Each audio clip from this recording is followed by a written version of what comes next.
हल्का संगीत बजता है। कैमरा धीरे धीरे मन्नत के चेहरे पर ठहरता है। उसकी आंखों में चमक है, लेकिन उस चमक के पीछे कहीं गहराई में छिपा दर्द भी है। वो आईने के सामने खड़ी होकर मुस्कुराती है और बुदबुदाती है। लोग मेरी सुंदरता की तारीफ करते हैं, पर काश कोई मेरी खूबियों को भी देख पाता। इसी के साथ पर्दा उठता है उस कहानी से जिसने लाखों दिलों को छू लिया, विक्रांत और मन्नत की कहानी।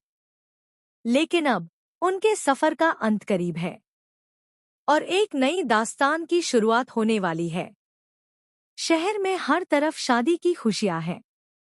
फूलों से सजी हवेली, चमचमाती लाइटें और हवा में बसी हल्की सी खुशबू, सब कुछ परफेक्ट लग रहा है। पर इस परफेक्ट तस्वीर के पीछे छिपा है एक ऐसा सच जो सब कुछ बदल देगा। मन्नत लाल जोड़े में किसी परी से कम नहीं लग रही। विक्रांत उसकी ओर देखता है, उसकी आंखों में प्यार और अपनापन झलकता है।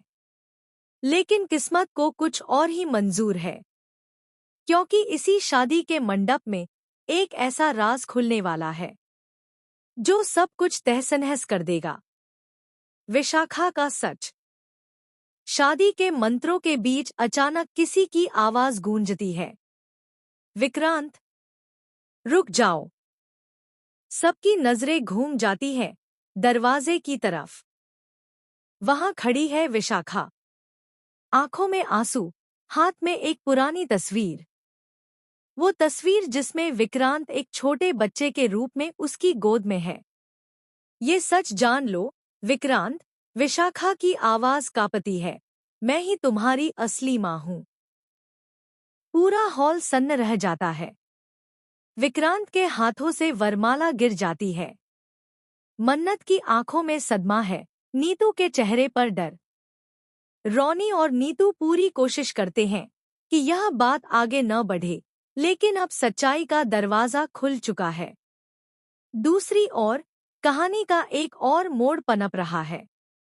धैर्य, जो अब तक मन्नत का सबसे अच्छा दोस्त था, अब उस पर शक करने लगा है।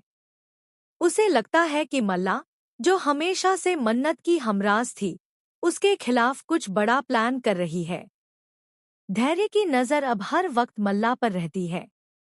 एक रात संगीत की रिहर्सल के दौरान धैर्य मल्ला को नीतू और ऐश्वर्या से बातें करते सुन लेता है।